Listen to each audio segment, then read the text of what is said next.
Gwyneth, and in today's video, I'm going to be giving you some book recommendations for the summer and also school, since school is starting soon. For example, my school starts next week. Yeah, that's pretty crazy to think about.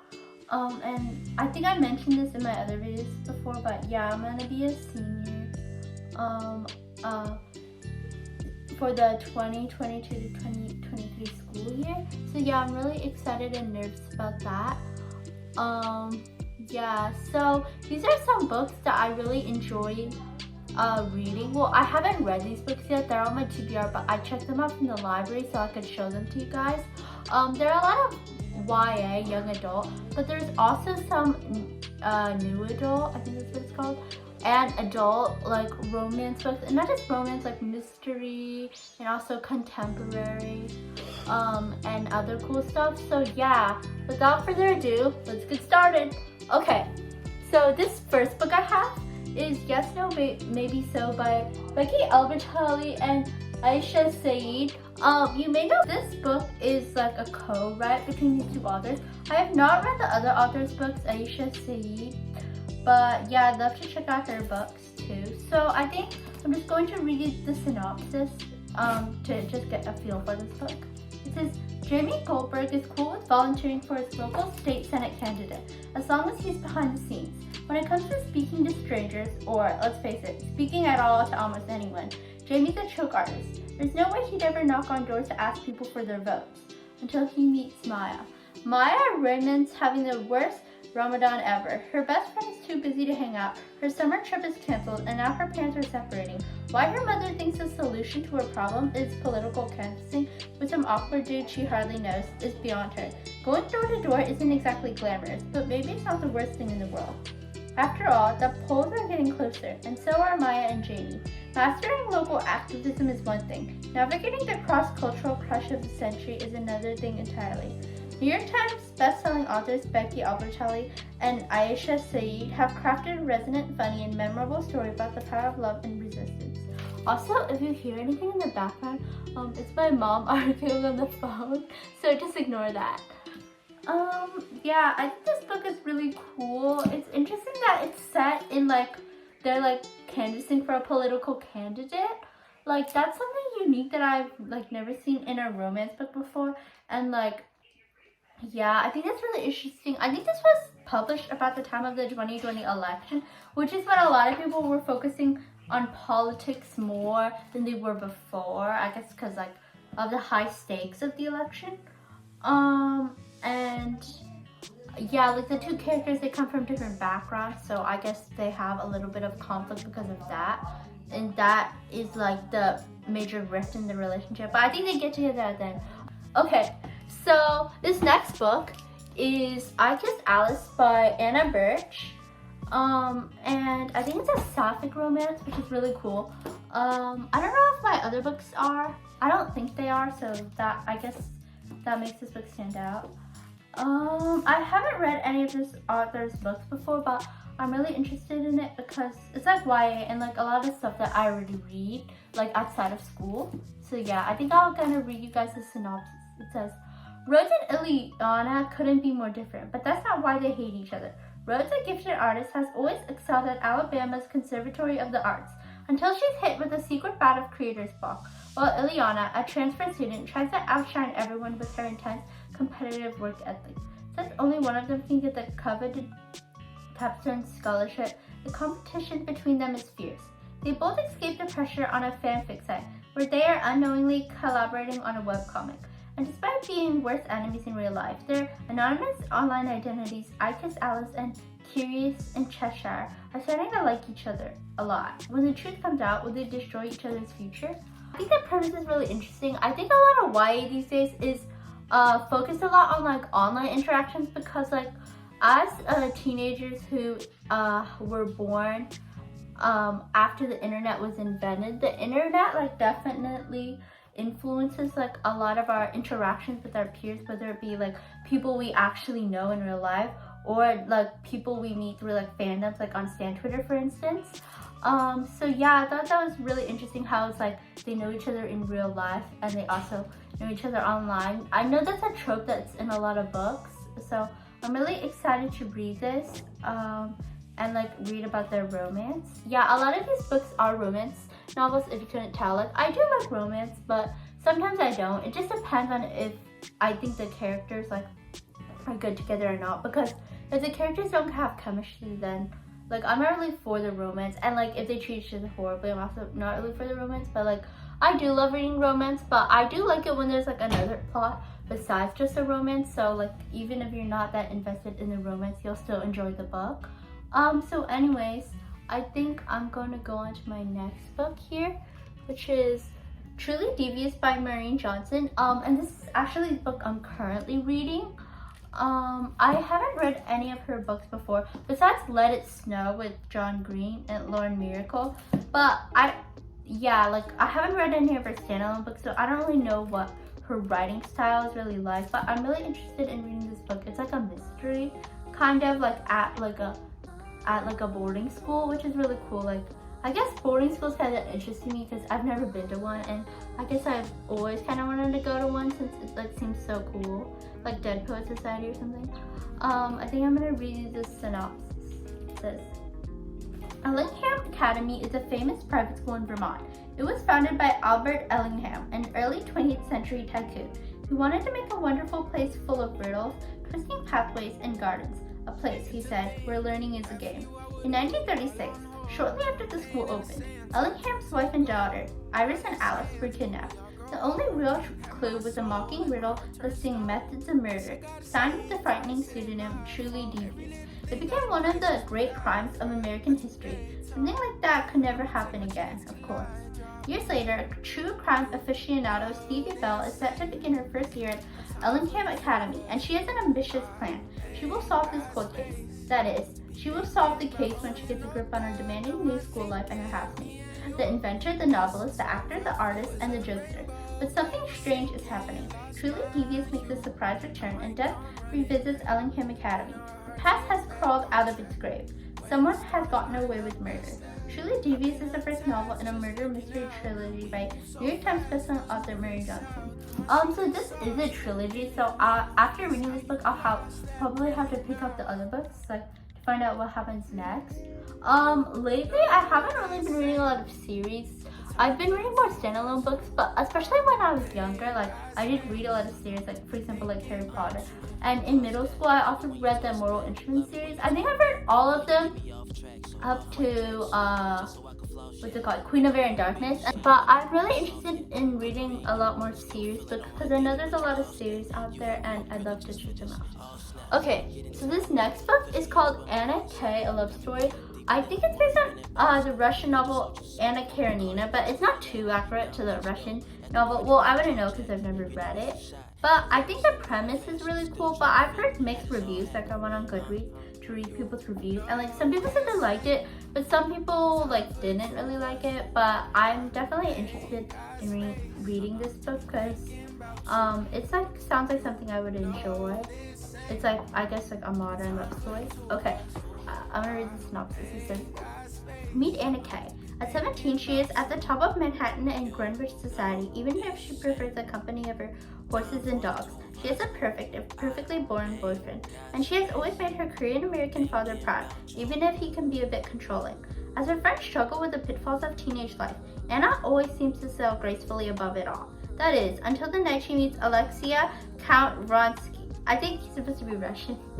A notorious playboy, Alexia is everything Anna is not, but he has never been in love until he meets Anna, and maybe she hasn't either.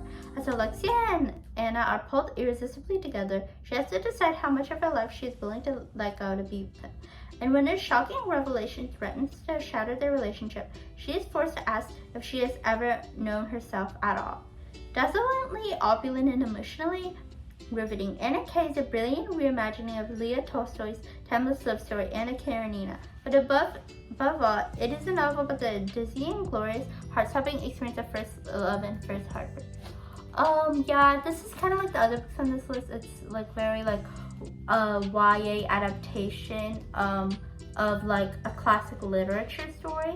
So I think maybe like I should read Eric Karenina for like more context, even though like there's only like vague similarities, I think. But yeah, I'm really excited to read this book.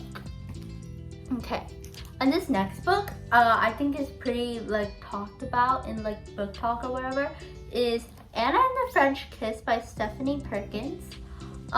So this is also a series. I forget how many there are. I don't know if it's a trilogy or there's more. Oh, I think there's 3 books. It's a trilogy, kind of, but it's like the characters are different, but they're like connected. Kind of like the Alice Oseman's books. Yeah, that seems really cool. And this one takes place in Paris. I think Lola and the Boy Next Door, based on this picture, takes place in San Francisco, and Isla and the Happily Ever After takes place in, I think that's New York. Yeah. So now I'm gonna read the synopsis. Will Anna find romance in the City of Light? Anna is happy in Atlanta. She has a loyal best friend and a crush on her coworker at the movie theater who is just starting to return her affection. So she's less than thrilled when her father decides to send her to a boarding school in Paris for her senior year. But despite not speaking a word of French and feeling like an outcast, Anna meets some interesting new people and begins to be charmed by Paris, including the handsome, I don't know how to pronounce this, Etienne Sinclair, who quickly becomes her best friend, even if she might want more. Unfortunately, he's taken, and Anna might be too. Will a year of romantic near misses end with the French kiss she's been waiting for? Toes will tingle and hearts will melt in Stephanie Perkins' best-selling debut. So this was written in like 2014, which makes this one of the more older books on this list because these are like pretty modern. Yeah, this was published in 2010 actually. Yeah, and it takes place in Paris. And it also kind of reminds me of Emily in Paris a little bit because it's like American girl goes to Paris and can't speak French kind of thing. But it's like a teenage girl instead of like a 20-something woman, so I guess it's like a little bit different. And I think there's like a love triangle, and I heard there's like a cheating trope, which I'm not like the biggest fan of, but I guess I can like overlook it if the like romance is good enough to like make up for it, I guess. Okay, so this next book is Wilder Girls by Rory Power. Yeah. And I really like the cover, that's why I picked it up, and I've also seen it like online, like on Goodreads. So yeah. It says, it's been 18 months since the Raxter School for Girls was put under quarantine. Since the talks hit and pulled Hetty's life out from under her, it started slow. First the teachers died one by one. Then it began to infect the students, turning their bodies strange and foreign. Now, cut off from the rest of the world and left to fend for themselves on their island home, the girls don't dare wander outside the school's fence, but the talks has made the woods wild and dangerous. They wait for the cure they were promised as the talk seeps into everything. But when Byatt goes missing, Hetty will do anything to find her, even if it means breaking quarantine and braving up horrors that lie beyond the fence. And when she does, Hetty learns that there's more to their story, to their life at Raxter, than she could have ever thought true. So I think this is also kind of like a murder mystery type thing, which is really interesting. I don't really know that much about this book, besides what I read in the synopsis. But I guess I just really like the cover, which is why I picked it up. It's Alice Oseman's Solitaire. This is just a blurb on the top. I don't think you can read this. It's like kind of a weird like font. I think it's supposed to blend in, that's why. It says, this is the story of Tori, Michael, Becky, Lucas, Charlie, and the year that changed everything. So I've read all of the Heartstopper webcomics or graphic novels. And I've also read Alice Oseman's Radio Silence, which I really enjoyed. And also I think these characters are kind of intertwined, which I really love because it's like if you read a book for the characters and you really like that character, like to see them in another book is really cool. And to see how they overlap and stuff. I think that it's just great. Oh, and also there's more writing on the back. I know it's really hard to see. I think it's supposed to be like that though. It says, my name is Victoria Spring. I think you should know that I make up a lot of stuff in my head and then get sad about it. I like to sleep and I like to blog. I'm going to die someday. And then in the little asterisk it says, it's funny because it's true. If you didn't know and aren't a fan of Heartstopper, Toy is Charlie's sister, Charlie's older sister. I think she's like a year older than him. So yeah. And this is like about the story of her life, even though it also mentions Charlie and of course Nick and some of their friends, I think. I'm not sure, but like it's mostly about her. But like there are cameos from other beloved Heartstopper characters. I think I'm gonna read the synopsis now. It says, "My name is Victoria Spring. Sometimes I hate people. This is probably very bad for my mental health. Toy has friends, she has brothers, she has parents. Sometimes she can be bothered to talk to them.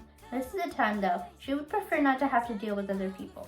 Until the day she follows a trail of post-its from her locker to a deserted computer lab, where she finds a message from a mysterious group called Solitaire. It's also where she meets Michael Holden. Irrepressibly cheerful, weird, and determined to be her friend, Michael has everything Toy hates. And that's it. That's where it starts.